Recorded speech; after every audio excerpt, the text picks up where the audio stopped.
Michigan versus Lawrence Buckner, 21S00203.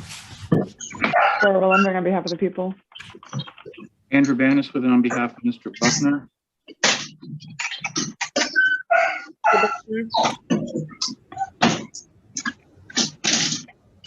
Your Honor, I'm sorry I wasn't able to reach Mr. Buckner at the contact information I have for him, but he is here today.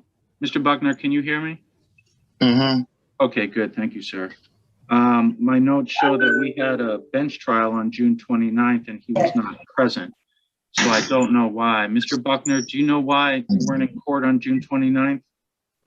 Yeah, I had problems with my Wi-Fi at my house. I called the court, but I was actually trying to get in the meeting and all my stuff was messed up. It was storming. Everything was messed up around my house. Cell phone, everything. I was on the phone with the court, but it is, Well, Mr. Buckner, that was a day and time that was scheduled for trial. I hear you say you were on the phone with the court. The court didn't receive a message from anybody in the clerk's office that day. Yeah, I called because I actually got in an argument with one of the people on the phone. That's how I know they're going to remember me. I got in an argument. All right, folks, buckle up because this case has everything. A defendant who thinks firing his attorney mid-hearing is a genius move. A judge trying to maintain order in absolute chaos. And a defense lawyer caught between professionalism and sheer disbelief. Welcome to the state of Michigan versus Lawrence Buckner. A courtroom drama where stubbornness meets reality head-on. But here's the kicker. This isn't just about one man's temper. It's about how the justice system handles people who think they know better than their own attorneys. And trust me, it's about to get messy.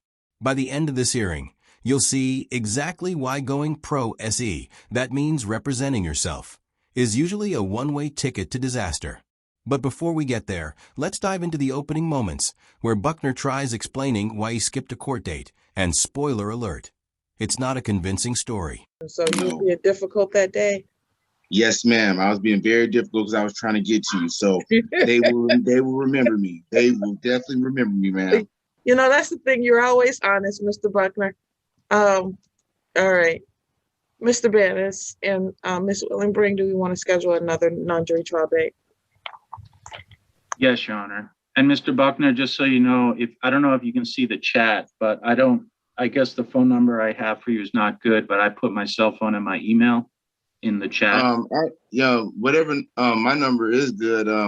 I never received one phone call from you. I called the courthouse. So, and you evidently you didn't get the message, and my phone records will show that I didn't even see the text message, nothing. Mr. Buckner, I haven't even heard from you. I haven't heard from you since the last time we talked. You have not even attempted to contact me in any way, form, or fashion. So, I'm not going to sit up and allow you to do this to me. Sir, look, you're my client. I work for you. I don't work for the court or anyone else. I can show you all the dates I've tried to. Listen, man. I called the court too. Stop. Everybody stop. No, we ain't gonna do this. Please, Mr. Buckner. Yes, ma'am. All right, Ms. This my case is supposed to be dismissed. Mr. Buckner, I'm gonna ask you one more time. Okay. Yeah. All right. I want to fire him. I don't want him no more. I want to fire him. Okay. He ain't try to talk to me. He ain't contact me. I want to fire him. Now, right here, Buckner's excuse already sets the tone. Poor Wi-Fi? Stormy weather? Sure, those are believable. But notice how quickly he shifts from technical difficulties to getting into an argument with court staff. That's not the behavior of someone desperate to attend their own trial. That's someone already looking to justify failure. Think about it. If your freedom was on the line, would you risk missing court because of Wi-Fi? Or would you drive to a McDonald's parking lot for free internet if you had to? This isn't a tech issue. This is a priorities issue. And Buckner is losing credibility fast. Your Honor, I'll just say one thing. 1 second, please. Yes, ma'am. The record should reflect that I've muted Mr. Buckner because he would not follow the court's instructions to stop talking. So he has been muted. Mr. Buckner, I'm gonna advise you very clearly that you need to follow my instructions. If I say stop talking, that means stop talking. Otherwise, I'm sorry, but you may have to be held in contempt of court. Contempt of court is an additional penalty on top of anything else. So please stop talking when I ask you to. It is not appropriate for this type of argument to occur on the record.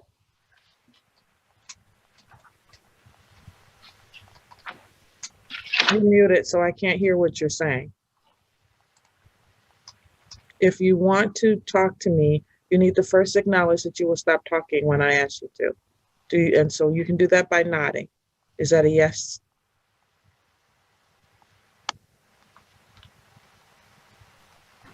Now you may unmute yourself. This exchange highlights one of the biggest misunderstandings defendants often have. Buckner insists it's his lawyer's job to chase him down and babysit him through every step. But here's the truth. While attorneys do have an obligation to communicate, the defendant carries equal responsibility.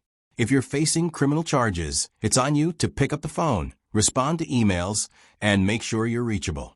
Buckner is basically saying, I sat around and didn't hear anything, so it must be everyone else's fault. That mindset doesn't fly in court, and it shows just how unprepared he is for the seriousness of his case. Okay. All right. He's fired. Well, so first of all, Mr. Buckner, He's fired. you're still talking. Do you want to be held in contempt? No, I don't want to be held in contempt. I just want him not to be my lawyer no more. I heard what you said, so you need to stop talking like I asked you.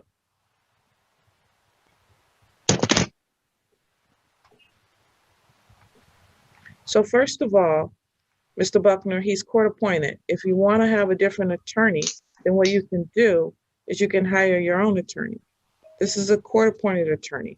You don't get to choose who your court appointed attorney is. Well, Stop. I'm still talking. Please don't interrupt me. You haven't even had an opportunity to try to establish a relationship with Mr. Banis. And secondly, Mr. Banis does not work for the court, so you can't call the court and expect to speak to Mr. Banis. Mr. Banis works for the public defender's office. You have to call the public defender's office. Now, what would you like to say? this is what I would like to say. That lying individual ain't trying to contact me. I have a cell phone that works every day. Okay. So he has not contacted me one time. I ain't seen no type of not even a physical notification. So if you couldn't get in touch with my phone, no letter, nothing, email, has an email, everything. So there's no email or nothing. Okay, but then I get this third degree about me trying to not establish. How can I establish? And there it is, the big moment. Buckner thinks the golden solution is to fire his attorney right here, live, in front of the judge. But what he doesn't realize is that court-appointed attorneys aren't like Uber drivers you can swap out when you don't like the ride. Unless you can prove incompetence with real evidence, you're stuck. The judge knows this, the attorney knows this, and now Buckner is about to learn it the hard way. The irony? By lashing out and refusing to cooperate, he's only making his attorney's job harder, which in turn hurts his own defense.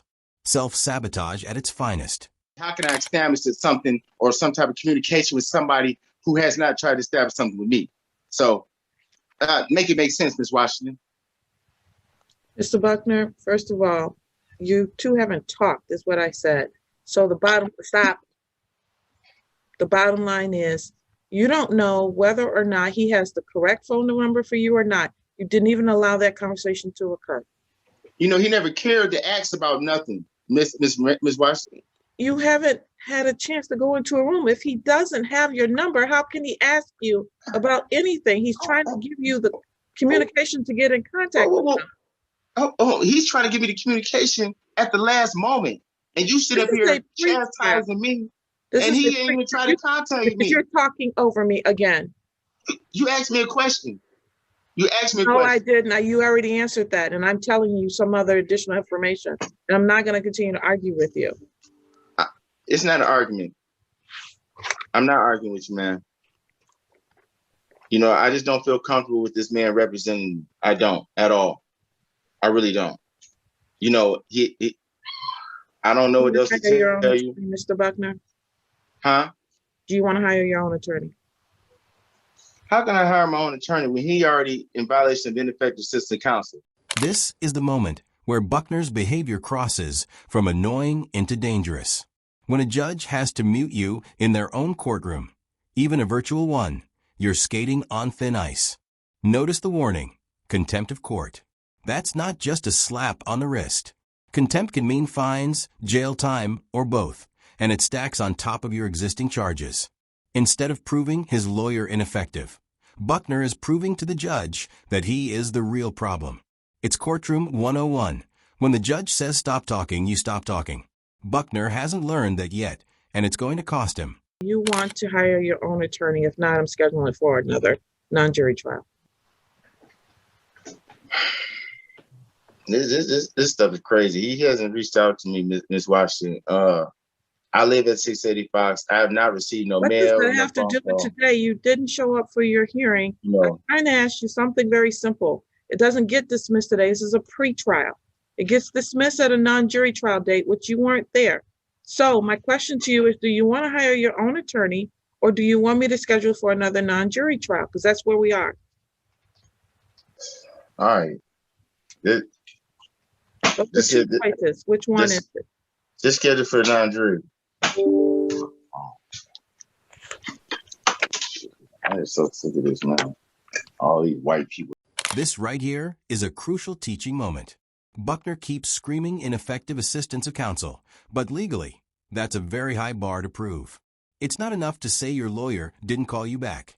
You'd need to show that their lack of action directly harmed your defense, like missing evidence, failing to argue key motions, or not showing up in court. What the judge is explaining is simple. Disagreement is not equal to incompetence. And Buckner clearly hasn't done his homework. He thinks just shouting ineffective is his golden ticket, but in reality, it just exposes how little he understands about the system. Mr. Buckner, please behave appropriately.